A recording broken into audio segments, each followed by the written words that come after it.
اعوذ باللہ من الشیطان الرجیم بسم اللہ الرحمن الرحیم۔ السلام علیکم ناظرین، میں ولی موسوی پروگرام سحر بالہدایت کے ساتھ آپ کی خدمت میں حاضر ہوں۔ ناظرین، آج 30 رمضان ہے، پیر کا روز ہے اور لنڈن میں امساک ہے 3:10۔ ناظرین، آپ آج ہمارے اس پروگرام کی لاسٹ ایپیسوڈ ہے اور ہمارا آج کا ٹاپک ہے القرآن۔ تو قرآن کے اوپر گفتگو کرنے کے لیے ہم نے جس شخصیت کو آج اپنے اسٹوڈیو میں دعوت دی ہے وہ ہیں جناب علامہ محمد اصغر یزدانی صاحب۔ چلیں گے علامہ صاحب کی جانب آپ کو اپنے اسٹوڈیوز میں خوش آمدید کہیں گے اور آپ کی خدمت میں سلام عرض کریں گے۔ جیسے کہ آج کا ٹاپک ہم نے تجویز کیا ہے القرآن، تو ہم چاہیں گے کہ ابتدا اس پروگرام کی فضائل قرآن از نظر معصومین سے کریں کہ فضائل کے جو قرآن کے جو فضائل ہیں وہ ائمہ معصومین علیہم السلام کی نظر میں کیا ہیں۔ بسم اللہ الرحمن الرحیم، الحمد للہ والصلاۃ علی اہلہا، اما بعد۔ گزارش یہ ہے موسوی صاحب کہ گزشتہ رات سے پیوستہ آپ کے ساتھ سحر میں موجود تھا اور اس دن بھی ہمارا موضوع جو ہے وہ قرآن حکیم ہی کے فضائل اور قرآن حکیم ہی کے متعلق بعض معلومات جو ہیں ان کو ہم نے پیش کرنے کی کوشش کی تھی، بلکہ جہاں تک مجھے یاد پڑتا ہے ہم نے تحریف قرآن پہ گفتگو اس پروگرام میں کی تھی۔ پھر گزشتہ رات پروگرام نہیں ہو پایا تو آج آخری روزے کے حوالے سے سحر بھی آخری اور پروگرام بھی آج کا اس عنوان سے، جیسا کہ آپ کہہ رہے ہیں آخری پروگرام ہے۔ تو قرآن حکیم کی عظمتیں جہاں معصومین علیہم السلام نے بیان فرمائی ہیں اور اس کی بہت زیادہ فضیلت جو ہے وہ بیان فرمائی ہے، وہاں میں یہ بھی کہا کرتا ہوں اور پچھلے پروگرام میں بھی میں نے اس بات کو عرض کیا تھا کہ واحد کتاب قرآن حکیم ہی ہے ہمارے پاس کہ جو شک و شبہ سے بالا تر ہے۔ اگر واقعاً کہا جا سکتا ہے کہ کوئی معتبر کتاب ہے کہ جس کے کسی ایک حرف، کسی ایک زبر زیر پہ بھی اعتراض وارد نہیں کیا جا سکتا تو وہ قرآن حکیم ہے۔ اللہ رب العزت کی طرف سے کلام خدا، بڑی اچھی بات کسی نے کہی کہ اگر آپ چاہتے ہیں کہ دیکھیں کہ اللہ رب العزت آپ کو کیا کہہ رہا ہے تو آپ کو قرآن حکیم پڑھنا چاہیے، اور اگر آپ چاہتے ہیں کہ آپ اللہ سے ہم کلام ہو جائیں اور اللہ کے حضور باتیں کریں تو آپ کو نماز جو ہے وہ پڑھنی چاہیے۔ قرآن کلام خدا ہے اور واقعاً ہر قسم کے شک و شبہ سے بالا تر ہے۔ لا ریب فیہ ذالک الکتاب لا ریب فیہ، یہ وہ کتاب ہے کہ جس میں کسی قسم کا شک و شبہ نہیں ہے۔ کوئی اس کے بعد بڑی سی بڑی کتاب ہو، معتبر سے معتبر اسے کہا جائے، لیکن اس کی ہر بات ضروری نہیں کہ قابل اعتبار ہو۔ پیغمبر گرامی صلی اللہ علیہ وآلہ وسلم سے منسوب جو احادیث ہیں، جن کو احادیث کا نام جو ہے وہ دیا جاتا ہے کہ وہ پیغمبر گرامی نے فرمائی ہیں، پیغمبر گرامی نے بھی ان کے لیے ایک اصول جو ہے وہ وضع کر دیا تھا کہ اذا وافق الکتاب فخذوہ و اذا خالف الکتاب فاضربوہ علی الجدار۔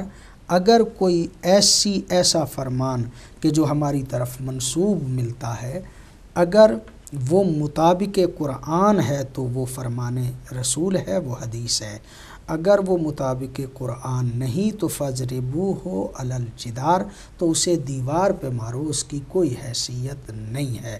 یعنی احادیث کو پرکھنے کا بھی معیار قرآن حکیم ہی ہے۔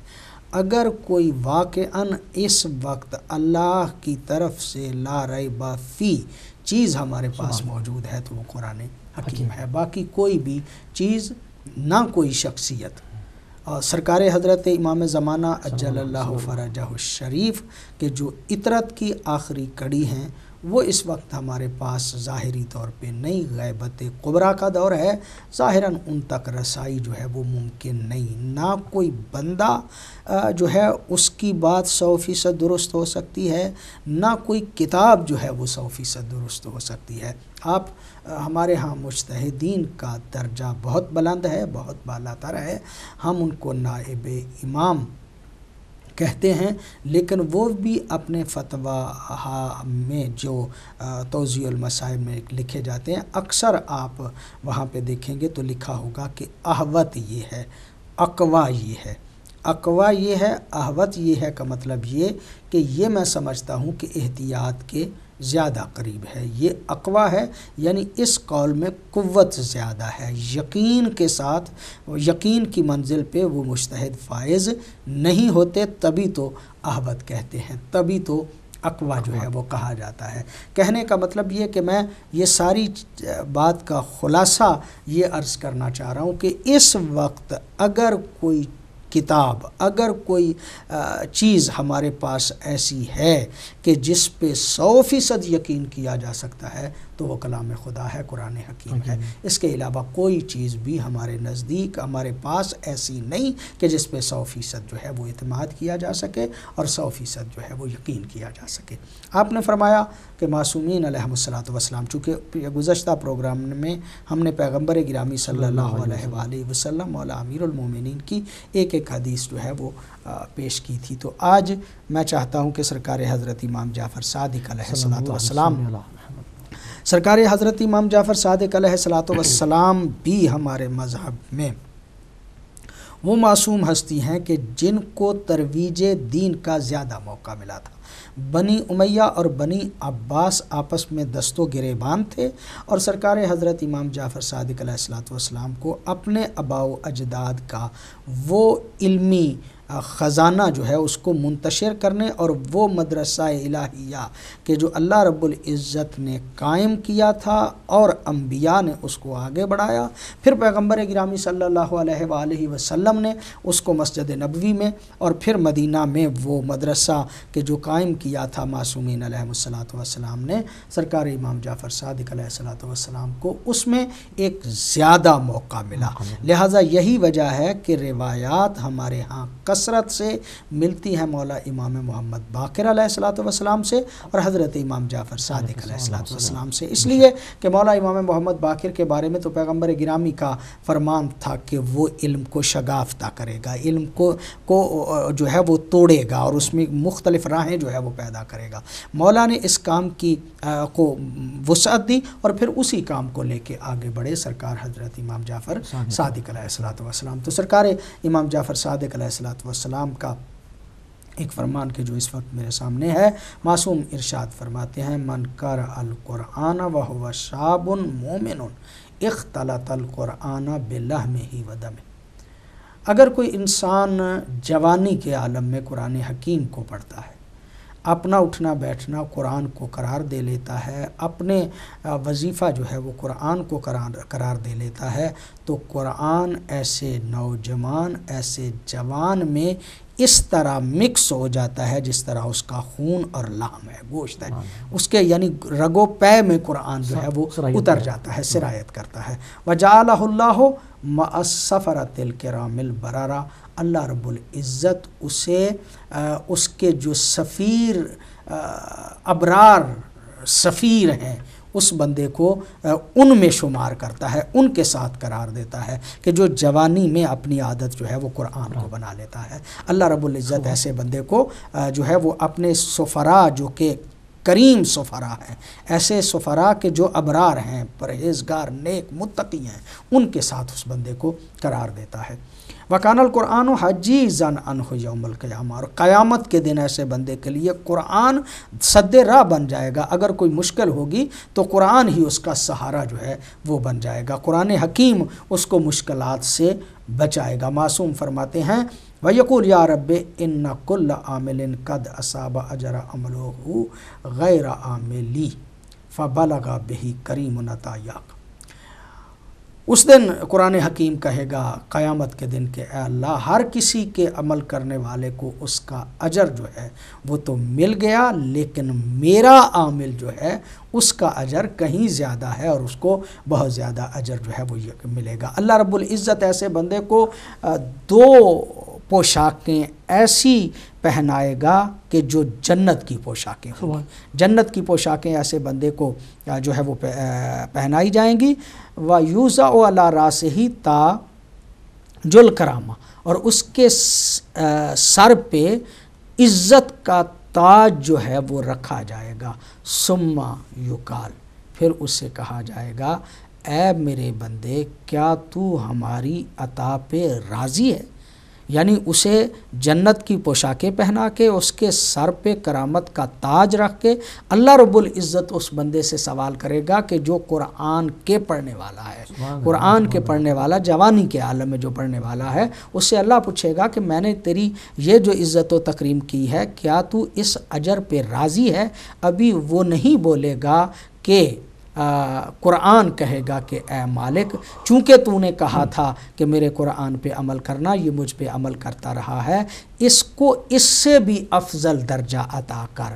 جب اللہ رب العزت کی بارگاہ میں قرآن التجا کرے گا کہ میرے اس پڑھنے والے کو اور زیادہ درجہ عطا کر، اس سے بھی فضل جو ہے وہ زیادہ عطا کر، اس سے بھی فضیلت جو ہے وہ زیادہ عطا کر، تو پھر اسے امن عطا کیا جائے گا۔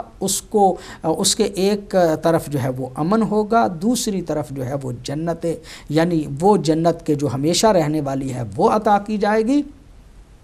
اور ایسے عالم میں اس کو جنت میں جب داخل کیا جائے گا تو کہا یہ جائے گا کہ جو تو قرآن پڑھتا رہا ہے اس کی ایک آیت کو پڑھ اور ایک درجہ بلند ہو جا۔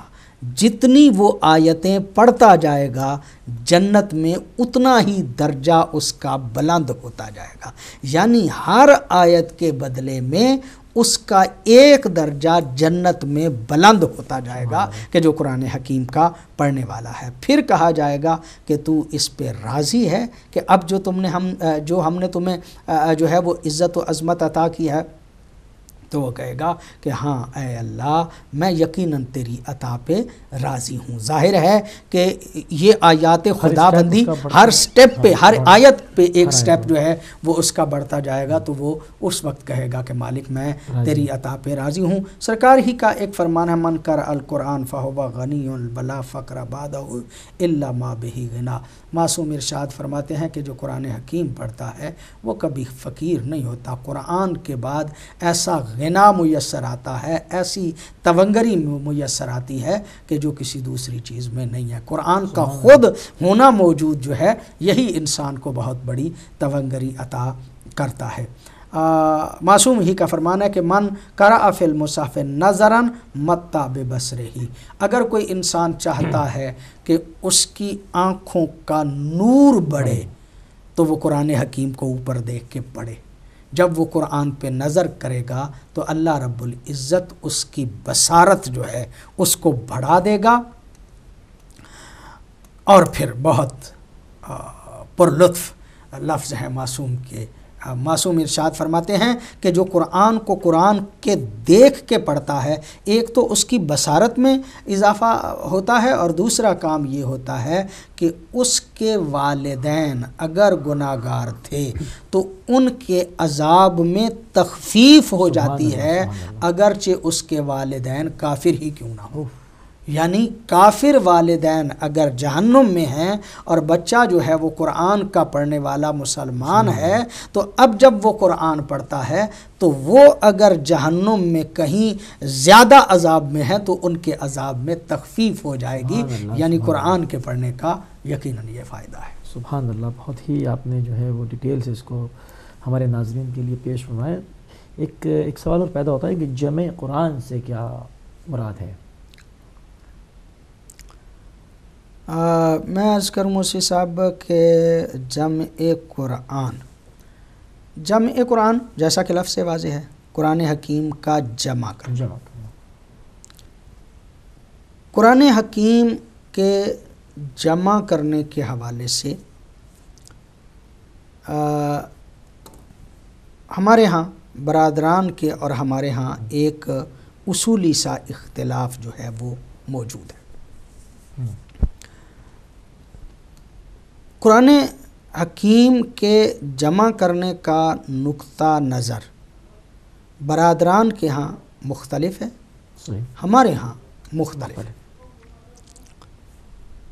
اگرچہ ہمارا نقطہ نظر جو ہے اس کو ہم برادران کے نقطہ نظر اور برادران کی کتابوں سے اپنے نقطہ نظر کو بھی ثابت کریں گے، لیکن سب سے پہلے یہ کہ ان کے ہاں قرآن کا جمع کرنا جو ہے وہ کس طرح سے ہوا۔ قرآن حکیم 2 مرتبہ جمع کیا گیا بقول برادران کے، اہل سنت کے ہاں 2 مرتبہ قرآن حکیم جمع کیا گیا۔ ایک مرتبہ تو جمع کیا گیا یا جمع کروایا حضرت ابو بکر نے، اور دوسری مرتبہ جمع کروایا حضرت عثمان نے۔ یہ 2 قرآن حکیم کے جمع کے حوالے سے نقطہ نظر ہیں، اور یہ دونوں پہ ان کا متفقہ جو ہے وہ قول ہے۔ حضرت ابو بکر کے زمانے میں قرآن حکیم جمع ہوا تو اس کے حوالے سے وہاں پہ موجود ہے کہ جنگ یمامہ کے بعد جنگ ہوئی، اس جنگ میں کافی حافظ مارے گئے۔ جب کافی حفاظ جو ہیں وہ مارے گئے، تو یہ برادران کا نقطہ نظر ہے، ہمارا نہیں، کافی اصحاب جو ہیں وہ حفاظ جو ہیں وہ مارے گئے، شہید ہو گئے، تو حضرت عمر حضرت ابو بکر کے پاس گئے اور انہوں نے جا کے کہا کہ بہت زیادہ حافظ جو ہیں وہ شہید ہو گئے ہیں جنگ یمامہ میں، اور آہستہ آہستہ یہ حفاظ جو ہیں وہ ختم ہو جائیں گے، اور مجھے ڈر ہے کہ قرآن حکیم ہمارے ہاتھوں سے نکل نہ جائے، لہٰذا آپ مہربانی فرمائیے کسی بندے کی ذمہ داری لگائیے کہ اس قرآن حکیم کو، یا کوئی کمیٹی بنا دیجئے تاکہ قرآن حکیم کو جمع کیا جائے۔ حضرت ابو بکر نے کہا کہ وہ کام کہ جو رسول نے نہیں کیا میں کیوں کروں؟ یہ سوال، یہ جواب جو ہے وہ حضرت ابو بکر نے دیا۔ مجھے اس جواب پہ بھی اعتراض ہے، اور اس ساری کہانی میں یہ جواب بھی ایک جو ہے وہ لمحہ فکریہ ہے کہ حضرت فرماتے ہیں کہ نہیں، میں یہ کام اس لیے نہیں کروں گا کہ پیغمبر گرامی صلی اللہ علیہ وآلہ وسلم نے اسے نہیں کیا۔ بہرحال حضرت عمر جو ہیں وہ اصرار کرتے رہے، بالآخر ایک مرتبہ حضرت ابو بکر جو ہیں وہ گویا سر تسلیم خم ہو گئے کہ ٹھیک ہے بھائی، قرآن کو جمع کرنا ہی ہے۔ جب قرآن کے جمع کرنے کا مرحلہ آیا تو حضرت زید بن ثابت، یہ کال تو نہیں لینا چاہتے آپ، حضرت زید بن ثابت جو ہیں وہ کاتبان وحی میں سے بھی تھے، نوجوان تھے۔ حضرت ابو بکر جو ہیں وہ انہوں نے حضرت زید بن ثابت سے کہا کہ آپ یہ ذمہ داری لیں اور آپ قرآن حکیم کو جمع کریں۔ جب حضرت زید بن ثابت کو حضرت ابو بکر نے کہا تو وہ بھی اس بات پہ آمادہ نہیں تھے، وہ کہتے تھے کہ اتنا بڑا کام میں کیسے کر سکتا ہوں، لیکن جیسے بار بار اصرار کے حضرت عمر کے حضرت ابو بکر جو ہیں وہ قائل ہوئے، اسی طرح بار بار اصرار پہ حضرت زید بن ثابت جو ہیں وہ اس بات پہ قائل ہوئے۔ آپ کی اجازت سے پہلی کال لے لوں؟ جی لے۔ جی السلام علیکم۔ وعلیکم السلام۔ جی کون صاحب؟ یزدانی صاحب کی خدمت میں میرا بہت عاجزانہ سلام، اور میں علی بات کر رہا ہوں۔ جی میرے 2 سوالات تھے۔ جی فرمائیے۔ ایک تو سوال یہ تھا میرا کہ جو یہ فطرانہ ہمیں دینا ہے اس کا میں یہ پوچھنا چاہ رہا تھا، جو لوگ بینیفٹس پہ ہوتے ہیں، جن کو کوئی جاب الاؤ نہیں ہے اور ٹوٹل بینیفٹس پہ، کیا انہیں بھی فطرانہ دینا ہوگا؟ اور یہ اگر فطرانہ نہ دیں تو اس کی کوئی اور صورت ہے کہ وہ کچھ اور یعنی کسی اور طریقے سے اس کو دے دیں، یعنی فطرانے کی اگر اس میں شکل میں نہ دیں تو؟ پہلا تو سوال یہ تھا۔ اور سیکنڈ یہ میں نے مولانا صاحب سے پوچھنا تھا کہ ہم 10 دن کے لیے لنڈن جا رہے ہیں، تو ہم لوگ 10 دن وہاں پہ رہیں گے، یعنی کہ 9 راتیں ہم لوگ وہاں رہیں گے، اور 10ویں دن ہم یہاں پہ واپس آ جائیں گے اپنے شہر نیو کیسٹل میں۔ تو مجھے یہ پتہ کرنا تھا کہ ہم وہاں پر قصر نمازیں پڑھیں گے یا پھر ہم اپنی پوری نمازیں پڑھیں گے؟ جزاک اللہ۔ ٹھیک ہے، بہت شکریہ۔ سوال آ گیا آپ کو؟ پہلا سوال ان کا فطرانے سے متعلق۔ فطرانہ ہر کسی کو دینا ہے اور واجب ہے، حتیٰ بینیفٹ پہ ہو، غریب ہو، امیر ہو، حتیٰ چاند رات پیدا ہونے والے بچے کا بھی فطرانہ واجب ہے، حتیٰ مہمان اگر گھر میں آ جائے تو اس کا بھی فطرانہ جو ہے وہ گھر والوں پہ واجب ہے۔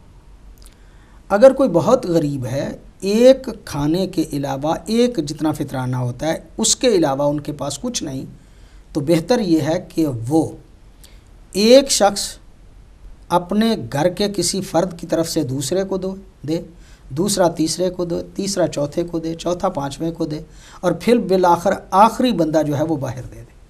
فطرانہ واجب ہے، جس طرح زکوٰۃ واجب ہے، جس طرح خمس واجب ہے، اسی طرح فطرانہ واجب ہے۔ فطرانہ ہر کسی پہ واجب ہے اور ہر بندے کو دینا چاہیے۔ مختصر جواب اس کا۔ ٹھیک ہے، اب ان کا ایک دوسرا سوال یہ تھا کہ یہ 10 دن اگر وہ 10 دن کے قیام کا، اگر 10 دن رہنے کا ان کا ارادہ ہے، مختصر جواب اس کا یہ کہ اگر وہاں پہ 10 دن قیام کا ارادہ ہے تو نمازیں پوری پڑھیں گے، اور اگر 10 دن سے کم کا ارادہ ہے تو نمازیں قصر پڑھیں گے۔ ٹھیک ہے، تو یہ تو ان کے دونوں جواب ہو گئے۔ ہم گفتگو کر رہے تھے جمع قرآن پہ، جناب زید تک پہنچے تھے۔ جناب زید جو ہیں، زید بن ثابت، ان کو بھی اصرار کیا گیا، آہستہ آہستہ بار بار اصرار کے۔ حضرت عمر یہ اصرار زیادہ کرتے رہے بقول ان کی روایات کے، بخاری میں بھی یہ بات جو ہے وہ موجود ہے۔ حضرت زید جو ہیں وہ بھی نہیں مانتے تھے پہلے، پھر بالآخر وہ مانے، اور جب وہ مان گئے تو وہ کہتے ہیں کہ اگر مجھے پہاڑ کے اٹھانے کا حکم ہوتا تو شاید وہ میرے لیے آسان ہوتا، بجائے اس کے کہ مجھے قرآن حکیم کے جمع کرنے کا حکم جو دیا گیا۔ پھر جو انہوں نے طریقہ کار اختیار کیا وہ یہ تھا کہ وہ ایک ایک آیت پہ 2 گواہیاں لیتے تھے۔ 2 بندے اگر کسی پہ گواہی دے دیتے تو وہ اس آیت کو وہ نقل کرتے تھے، سوائے ایک بندے کے کہ جو حضرت خزیمہ انصاری ہیں، ان کے حوالے سے ہے کہ ان سے انہوں نے کچھ آیات لی اور اس پہ وہ واحد گواہ تھے، اور ان کو جو ہے وہ ذو الشہادتین کا درجہ جو ہے وہ دیا جاتا ہے۔ بہرحال حضرت زید بن ثابت یہ کہتے ہیں کہ پتھروں کے ٹکڑوں پہ قرآن حکیم لکھا ہوا تھا، قرآن حکیم جو ہے وہ پتوں پہ لکھا ہوا تھا، کاغذوں پہ لکھا ہوا تھا، مختلف جگہوں سے میں نے اکٹھا کر کے قرآن حکیم جو ہے اس کو جمع کیا۔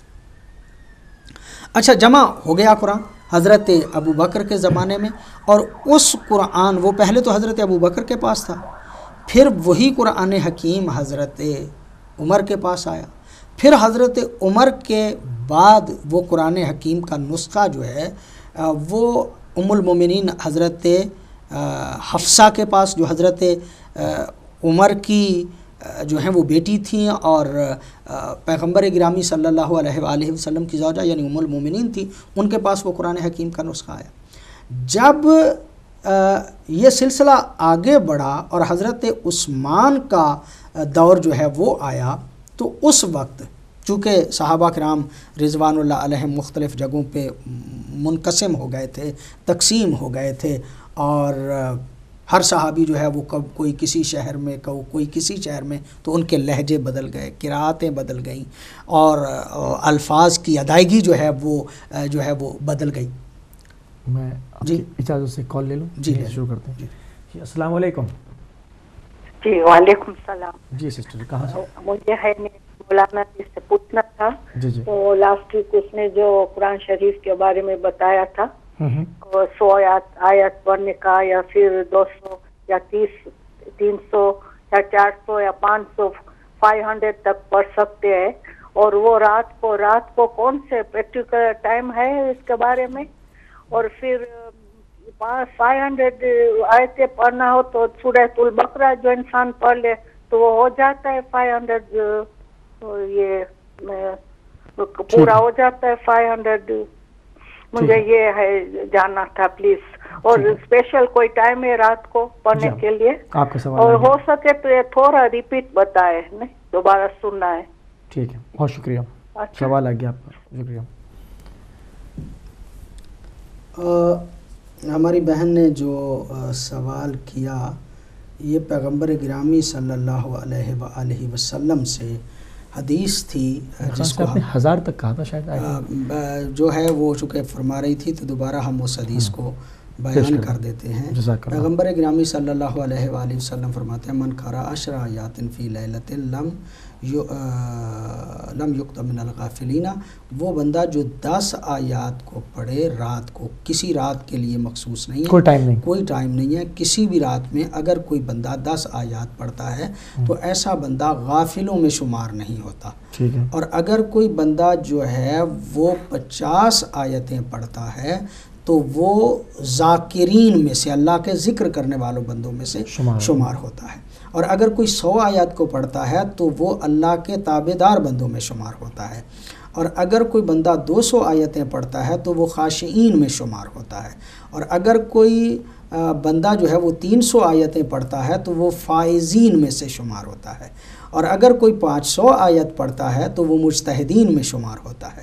اور اگر کوئی 1000 آیت کو پڑھتا ہے تو وہ اس کے لیے ایک کنتار، ایک جو ہے وہ بہت بڑا گویا سونے کا وہ کنتار جو ہے اس کی پھر آگے جو ہے وہ کافی جو ہے وہ وضاحت ہے۔ 1000 آیات تک کی یہ حدیث جو ہے وہ ملتی ہے کہ پیغمبر گرامی فرماتے ہیں کہ 1000 آیات تک کوئی بندہ اگر پڑھ سکتا ہے تو رات کو پڑھے۔ وہ سورہ بقرہ پڑھنا چاہتا ہے یا کوئی دوسری صورتیں جو ہیں وہ پڑھنا چاہتا ہے، مجموعی طور پہ آیات کی تعداد 1000 ہو جائے، 500 ہو جائے یا 1000 ہو جائے، وہ درجہ جو ہے وہ مل جائے گا۔ سبحان اللہ، سبحان اللہ۔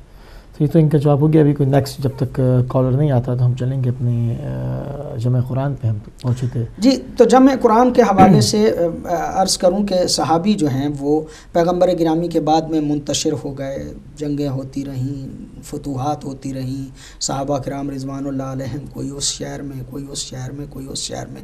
اب وہاں پہ جب گئے تو وہاں کے لہجے مختلف تھے، وہاں کی صورتیں جو ہیں وہ مختلف تھی، تو لہجے جو ہیں وہ مختلف ہو گئے۔ جنگ آذربائیجان جو ہے اس کی فتح کے بعد کچھ صحابہ جو ہیں وہ کوفے سے گزر ہوا، تو کوفے میں لوگ، یہ بقول برادران کے، یہ بھی ہمارا نقطہ نظر نہیں ہے، ان کے ہاں یہ ہے کہ وہاں پہ کچھ صحابہ جو ہیں وہ گزرے اور وہاں پہ مسجد میں مختلف انداز میں لوگوں کو قرآن پڑھتے ہوئے دیکھا، اور آ کے حضرت عثمان کو جو ہے وہ کہا کہ اگر یہ سلسلہ اسی طرح رہا تو ملت اسلامیہ ایک طرز پہ نہیں رہے گی اور قرآن حکیم جو ہے وہ مختلف صورتوں میں ہو جائے گا، لہٰذا قرآن کو جمع کرنے کی ضرورت ہے۔ حالانکہ وہ حضرت ابو بکر والا قرآن جو بقول ان کے وہ پہلے سے جمع شدہ موجود تھا، حضرت ام المومنین حضرت حفصہ کے پاس وہ قرآن حکیم کا نسخہ جو ہے وہ موجود تھا، لیکن حضرت عثمان نے پھر سے ایک کمیٹی بنا دی اور اس کمیٹی کو کہا کہ وہ قرآن حکیم کو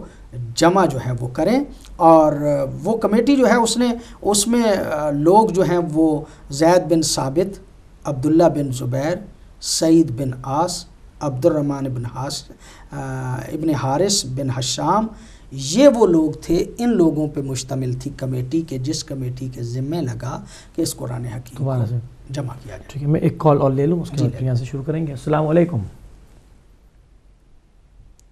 جی السلام علیکم، میرے خیال سے کال ڈراپ ہو گئی ہے، آپ دوبارہ شامل ہو سکتے ہیں ہمارے پروگرام میں، اور نمبر ہماری اسکرین پر ڈسپلے کیے جا رہے ہیں، تو وہیں سے ہم حضرت عثمان نے ایک کمیٹی بنا دی جس میں حضرت زید بن ثابت، حضرت عبداللہ بن زبیر، حضرت سعید بن عاص، عبد الرحمن بن حارث بن حشام، اس پہ مشتمل کمیٹی تھی۔ اس کمیٹی پہ اعتراض کیا حضرت عبداللہ ابن مسعود نے۔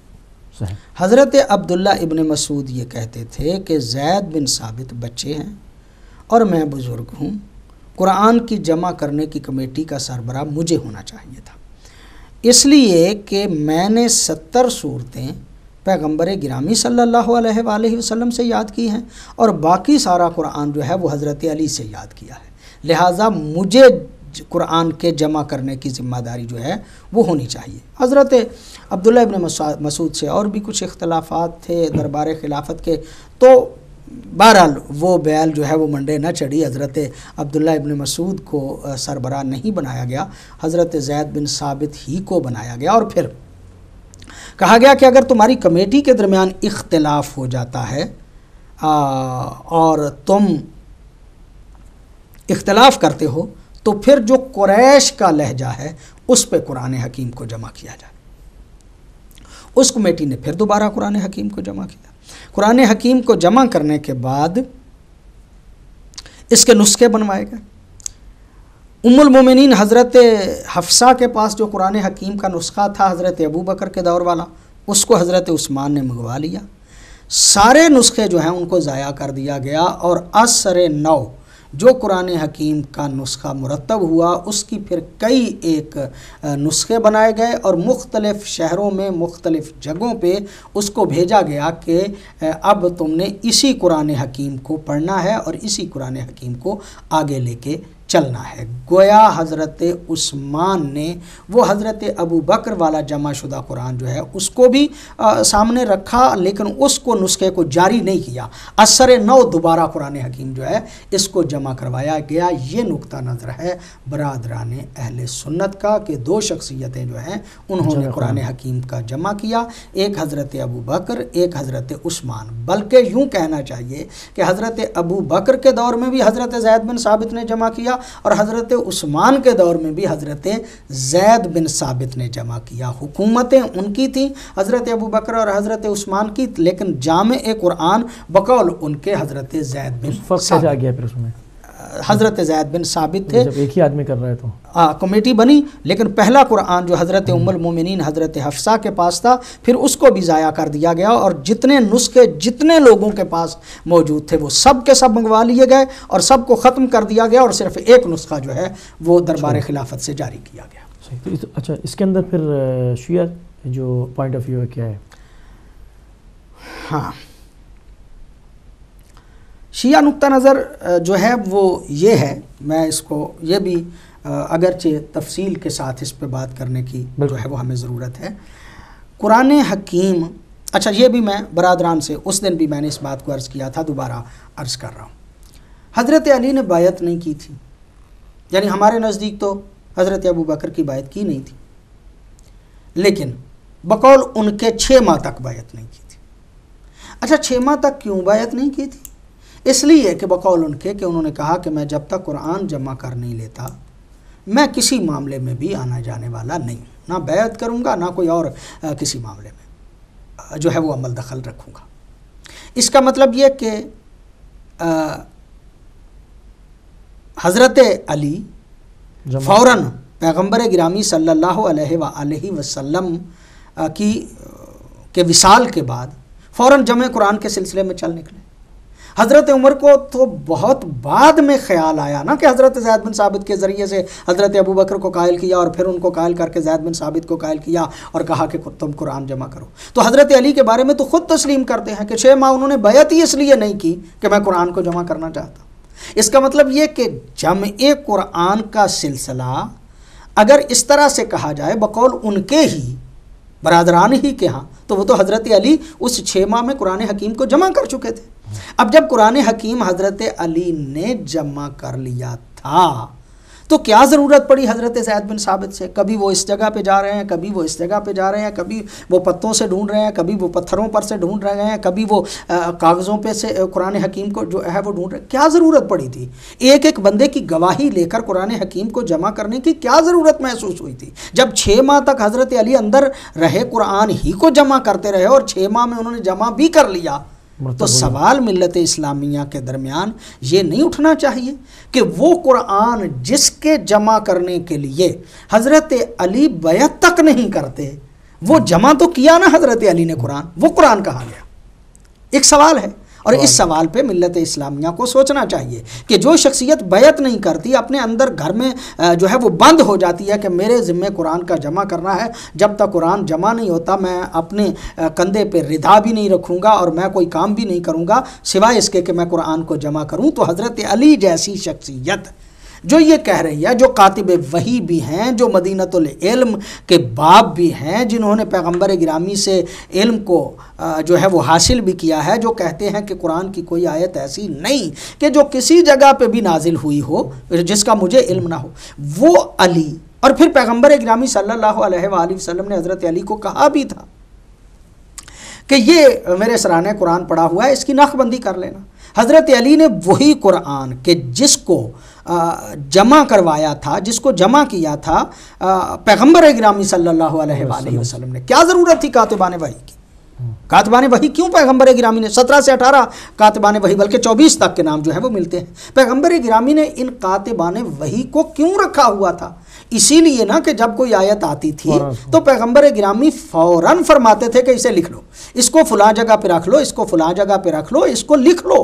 تو اس کا یعنی آدھی رات کو بھی کوئی آیت اگر نازل ہوتی تھی تو پیغمبر گرامی کاتبان وحی میں سے جو قریب ترین ہوتا تھا اس کو بلا لیتے تھے کہ ابھی اس آیت کو لکھا جائے۔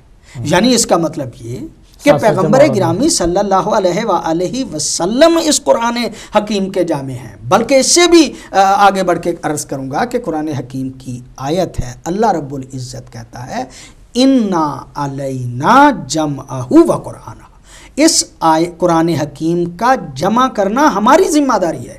اللہ رب العزت نے کہا کہ نحن نزلنا الذکر وَإِنَّا لَهُ لَحَافِظُونَ، ہم اس قرآن حکیم کے نازل کرنے والے ہیں، ہم ہی اس کی حفاظت کرنے والے ہیں۔ قرآن حکیم کی حفاظت کی ذمہ داری بھی اللہ رب العزت نے خود لی، اس کے جمع کرنے کی بھی ذمہ داری اِنَّا عَلَيْنَا جَمْعَهُ، اس کا جمع کرنا ہم پہ ضروری ہے، ہمارے لیے ضروری ہے کہ ہم اس قرآن حکیم کو جمع کریں۔ اس کی جمع کی ذمہ داری بھی اللہ رب العزت نے لی تھی۔ لہٰذا جب اللہ رب العزت نے اس قرآن حکیم کے جمع کرنے کی ذمہ داری خود سے لی تھی تو بذریعہ پیغمبر گرامی اللہ رب العزت نے اپنے حکم سے اپنے رسول سے جمع کروایا تھا، اور وہ جمع شدہ قرآن جو ہے وہ موجود تھا پیغمبر گرامی کے جاتے ہوئے۔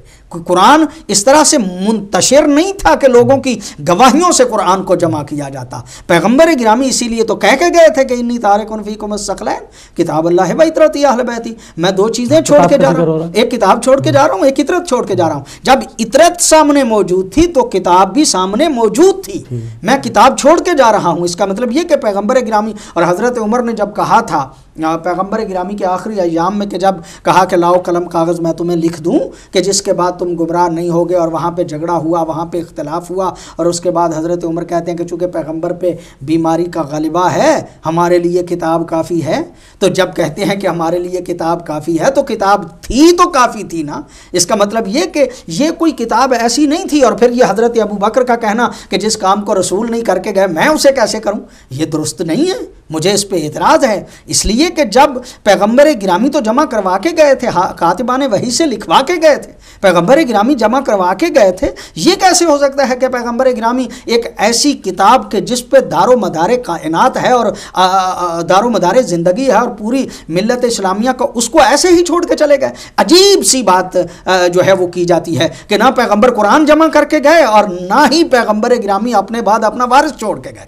عجیب تصور دیا گیا، ہر شک و شبہ جو ہے وہ پیدا کر دیا گیا قرآن پہ بھی اور بعد از نبی جانشینی رسالت پہ بھی۔ بعض مسالے کی بنیاد پہ پیغمبر اپنا جانشین بھی چھوڑ کے گئے تھے، بیان کر کے گئے تھے، بتا کے گئے تھے۔ پیغمبر گرامی قرآن کو جمع کر کے گئے تھے، حکم خداوندی سے جمع کروا کے گئے تھے۔ اپنے جانشین کا بھی حکم خداوندی سے یا ایھا الرسول بلغ ما انزل الیک من ربک وان لم تفعل فما بلغت رسالتہ کے حکم کے آنے کے بعد اپنے جانشین کا بھی اعلان کر کے گئے تھے اور قرآن حکیم کو بھی جمع کر کے گئے تھے۔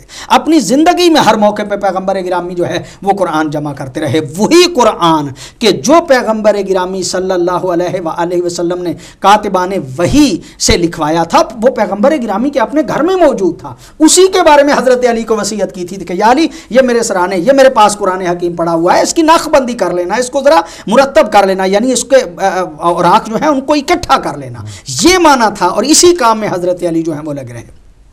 اور پھر جو حضرت علی نے اس 6 ماہ میں کام کیا وہ یہ تھا کہ اس قرآن حکیم کی تفسیر لکھی، کہ چونکہ وہ وارث علم پیغمبر تھے اور وہ چاہتے تھے کہ امت گمراہ نہ ہو، امت کی گمراہی سے بچانے کے لیے حضرت علی چاہتے تھے کہ اس قرآن حکیم کی ایک تفسیر لکھ دی جائے، ایک وضاحت لکھ دی جائے کہ جتنی تقریباً عام طور پہ 10 پارے ہوتے ہیں اتنی وہ قرآن حکیم کی تفسیر تھی۔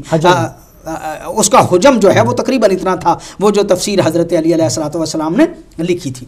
حضرت علی علیہ الصلوۃ والسلام اس قرآن کو جمع کر کے اس کے ساتھ اپنی تفسیر جو ہے اس کو لکھ کے لے کے گئے تھے دربار خلافت میں۔ کال لے لوں، یہیں سے شروع کریں گے۔ جی السلام علیکم. ہلو جی السلام علیکم.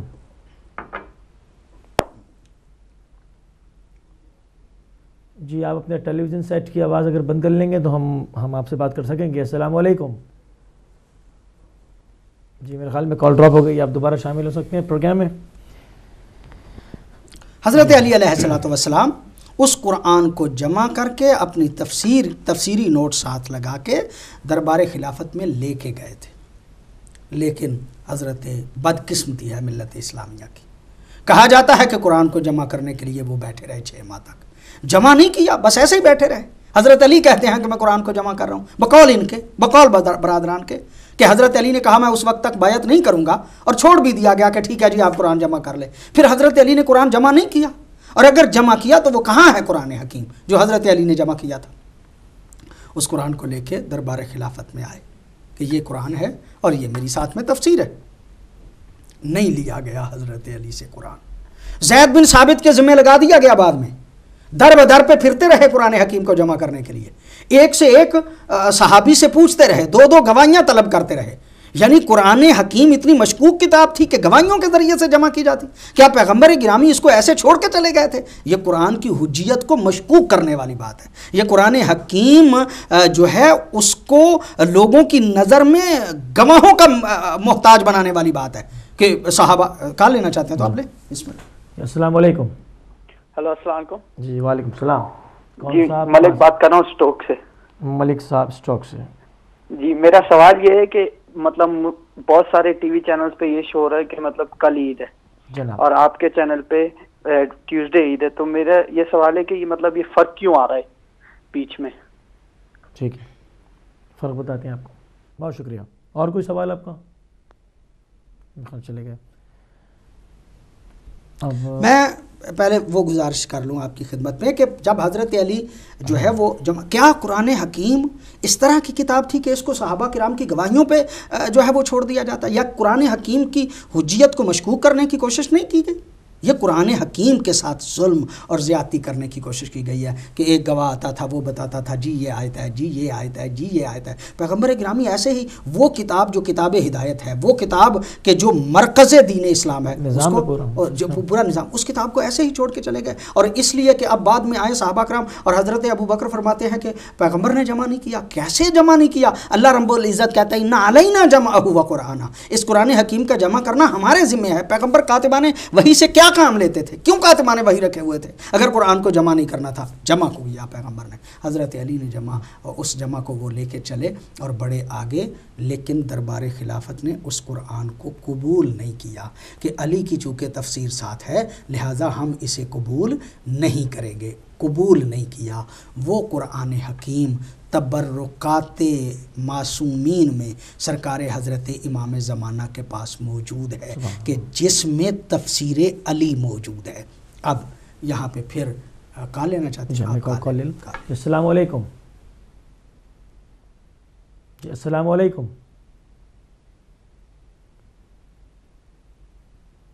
جی السلام علیکم. جی آپ کو ہماری آواز آ رہی ہے؟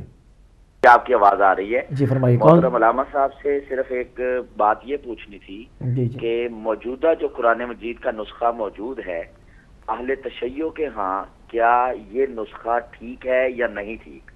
کائنڈلی اس کی وضاحت فرمائیں. جی آپ کا نام کہاں سے؟ محمد عرفان بات کر رہا ہوں مانچسٹر سے. اوکے ٹھیک ہے عرفان صاحب, ابھی آپ کو انشاءاللہ جواب دیتے ہیں.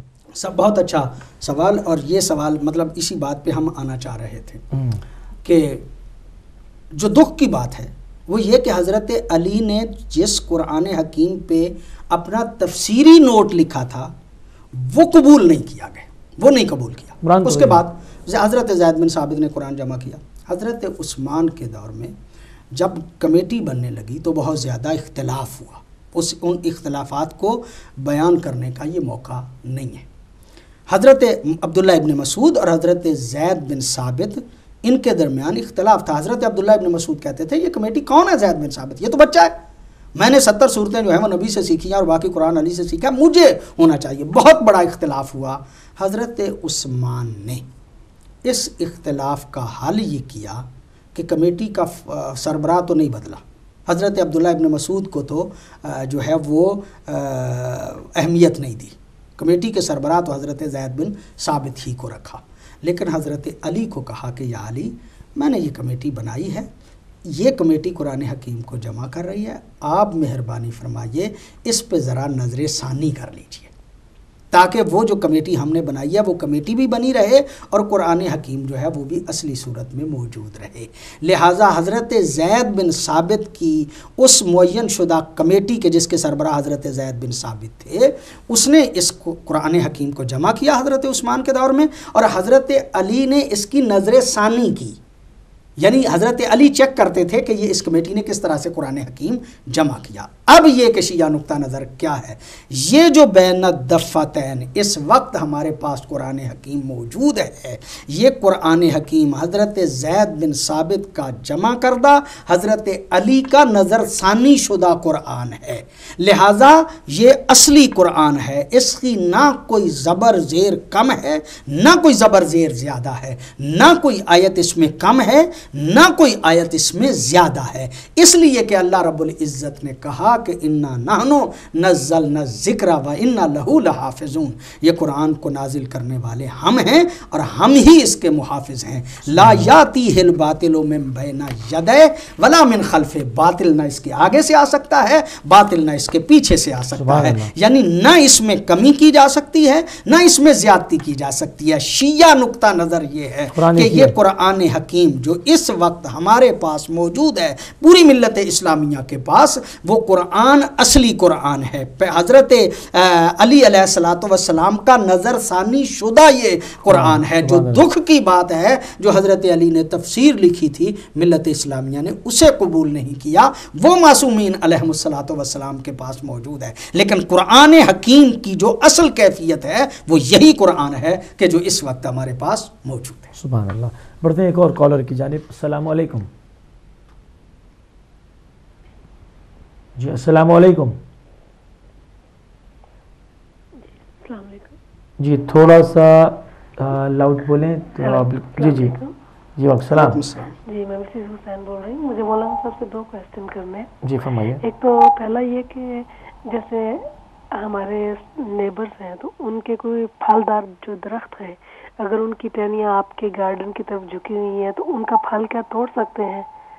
جیسے ہمارا پریویس جو اونر تھا نیکسٹ ڈور، اس نے کہا کہ اگر آپ کے گارڈن کی طرف ہمارا جو درخت ہے ان کو کاٹ بھی سکتے ہو، فلی رائٹ تھا۔ ابھی وہ سولڈ کا بورڈ لگا لیکن کوئی پتہ نہیں کہ اس کا اونر پہلے والا یہ کیا ہے، تو کیا اس کا پھل توڑ سکتے ہیں؟ کیونکہ پہلے تو اتنی اویئرنیس نہیں تھی، یہ ماشاءاللہ ہدایت ٹی وی کی وجہ سے بہت اویئرنیس آ گئی کہ چھوٹی چھوٹی چیزوں میں ہم حرام حلال کا اپنے اوپر نظر ثانی کرتے ہیں۔ تو دوسرا یہ کہ جیسے ایک گھر میں 2 عقیدے کے لوگ رہتے ہیں، کیونکہ مولانا صاحب بھی اس مشکل حالات سے گزرے ہوئے، تو میں بھی اسی کا شکار ہوں کہ اب ہسبینڈ جو ہے اہل سنت سے ہے اور ماشاءاللہ یہ 16-17 سال سے سلسلہ چل رہا ہے، تو میں نے تو اس چیز کو ہمیشہ سے دیکھا ہے کہ ہمارے ائمہ معصومین علیہ السلام نے کبھی عقیدے میں بٹ کے تو اپنے گھر کے اندر یا اپنے معاشرے کے اندر خرابی کو ترجیح نہیں دی ہے۔ تو میں نے ہمیشہ ان کے ساتھ عید کی ہے، لیکن دلی طور پہ ہرٹ بھی ہوتی ہوں اس چیز سے۔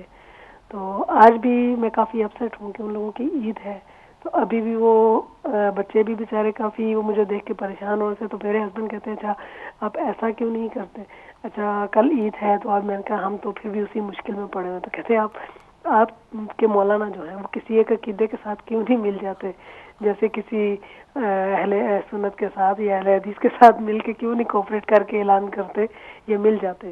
تو اس چیز میں مجھے پتا ہے کہ اب ہسبینڈ کو راضی رکھنا اور اللہ کو راضی رکھنا، یہ دونوں باتوں میں کیا کریں، کیونکہ اللہ تو نہیں چاہتا کہ گھر میں خرابی ڈالو اور اپنے سے اور عقیدوں کو، حالانکہ ماشاءاللہ وہ ساری زیارات بھی کر کے ہیں۔ ابھی 2 مہینے پہلے ہم کربلا، ایران، عراق سب گئے ہیں ماشاءاللہ۔ ابھی ان کے اندر ہے وہ تھوڑی سی بات جاگی ہے، لیکن لوگوں کا ڈر ہے، فیملی کا ڈر ہے، سوسائٹی کا ڈر ہے، تو پلیز اس پہ تھوڑا سا کریے، کیونکہ میں تو بول رہی ہوں کھل کے، لیکن بہت سارے ایسے لوگ ہیں جو ابھی دب کے بیٹھے ہوئے بیچارے، وہ کویسچن بھی نہیں کر سکتے کھل کے، تو پلیز ذرا اس پہ بتائیے گا۔ بہت شکریہ سسٹر، آپ کے دونوں سوال آ گیا، جزاک اللہ۔ سوال پہلا سوال کہ ان کے گارڈن میں جو کسی دوسرے کا اگر میں سمجھتا ہوں کہ مالک کی اگر اجازت ہو تو پھر تو کوئی مسئلہ ہی نہیں ہے، اور بہتر احتیاط کا تقاضا یہی ہے کہ اجازت لے لی جائے مالک سے. اگر اس کی طرف سے اجازت ہو تو کوئی پرابلم نہیں ہے، اور احتیاط ہی کرنی چاہیے جب تک کہ مالک کا پتہ نہیں چل جاتا. پہلے مسئلے سوال کے جواب میں تو یہ ہے. اور دوسرے سوالوں کا جیسے دو عقیدے کے لوگ ہیں، کوئی مسئلہ نہیں. میں سمجھتا ہوں کہ ہمارے ہاں سنی شیعہ کا عقد جو ہے وہ چونکہ جائز ہے، مکس اپ ہے. ہماری فیملیاں اس طرح کی ہیں، کہیں زوجہ جو ہے وہ شیعہ ہے اور شوہر جو ہے وہ اہل سنت ہے. کہیں ایسے بھی ہو سکتا ہے کہ شوہر جو ہے وہ شیعہ ہو اور زوجہ جو ہے وہ اہل سنت ہو. تو میں سمجھتا ہوں کہ حسن سلوک کے ساتھ رہنا چاہیے، پیار کے ساتھ رہنا چاہیے، ایک دوسرے کے جذبات کا خیال کرنا چاہیے، اور جہاں جہاں گنجائش آپ کے ہاں ہے وہاں پہ سختی جو ہے وہ نہیں کرنی چاہیے. ایک دوسرے کو اپنے موقف کے سمجھانے کی کوشش جو ہے وہ کرنی چاہیے. بہن کو بھی میں یہ عرض کروں گا کہ چونکہ روزے کا مسئلہ ہے تو آپ اس طرح سے اگر تو کوئی گھر میں کوئی پابندی نہیں ہے اور فرض کریں کہ یہ روزہ رکھتی ہیں، کل ان کی عید ہے تو ان کو عید سیلیبریٹ کرنے دیں اور خود یہ روزہ رکھیں، اچھی بات تو یہ ہے. لیکن اگر کوئی مجبوری ہو اور یہ سمجھتی ہیں کہ بھائی میں بچوں کے ساتھ اپنے گھر والوں کے ساتھ جو ہے وہ ذرا عید کو سیلیبریٹ بھی کرنا چاہیں گے، چونکہ وہ کر رہے ہیں تو یہ بھی کرنا چاہتی ہیں، تو اس کا ایک شرعی حل ہے. اور وہ شرعی حل یہ ہے کہ روزہ تو ان پہ واجب ہے، لیکن ہمارے ہاں بسا اوقات روزے کو چھوڑنے کے لیے بھی سفر کرنا جائز ہوتا ہے. لہٰذا یہ صبح اٹھیں، 14 میل کا سفر کر کے آئیں، اور سفر کر کے جب 14 میل سے آگے چلی جائیں تو وہاں پہ روزہ افطار کر لیں. صبح سے روزہ رکھیں، روزہ ان کا رہنا چاہیے. گھر میں کچھ نہیں کھا سکتی. جب سفر کرنے جائیں 14 میل پہ جا کے سفر کر کے روزہ جو ہے وہ افطار کر کے گھر آ جائیں. اب ان کا روزہ گویا نہیں رہا، اب گھر والوں کے ساتھ وہ عید کر رہے ہیں، یہ بھی کھائیں پئیں، دن گزاریں، اور اس روزے کی قضا جو ہے وہ بعد میں کر لیں. یہ ایک بہتر طریقہ ہے اگر وہ چاہیں کہ وہ گھر میں مطلب معاملات کو اس طرح سے. ٹھیک ہے، بڑھتے ہیں ایک اور کالر کی طرف. السلام علیکم.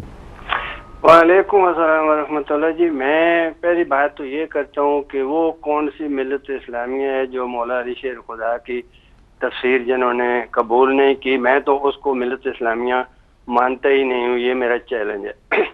اس شیر خدا کی جس نے ساری لڑائیاں ہی انہوں نے لڑی اسلام کی، اور وہ لڑائیاں بھی جیتیں، اور وہ اللہ اور رسول کا گھر والے ہیں، تو ان کی تفسیر تو وہ کون سی ملت اسلامیہ ہو گئی. دوسری بات میں یہ کہتا ہوں کہ مشکات شریف کی حدیث ہے، جلد 2 52 نمبر حدیث ہے.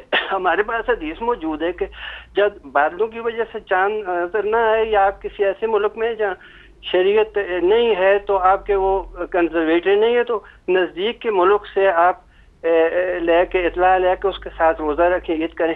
ہم بھی ہماری جو میں کل آپ کو بتایا تھا والدہ شیعہ، ہم مسلمانوں کے اتفاق کو نہیں توڑتے. اس حدیث کو فالو کر کے ہم خود مراکش سے پوچھتے ہیں، اور مراکش کی اطلاع پہ ہم روزہ بھی اور عید کرتے ہیں. تو آپ بھی اعلان کریں، اور آپ خواہ مخواہ کوئی کمیٹی نہیں بیٹھتی آپ کے ٹی وی چینل پہ، کہیں سے اطلاع نہیں لیتے، خواہ مخواہ اگلے دن اگر ان کی عید ہے تو دوسرے دن آپ کرتے ہیں. یہ تو زد بازی ہوئی اور فتنہ ہوا. خدا حافظ. بڑی خوب بات کی انہوں نے. ایک تو مطلب جو حضرت بریک کا ٹائم ہوا ہے اور ان کا ہم جواب دیں گے پورا.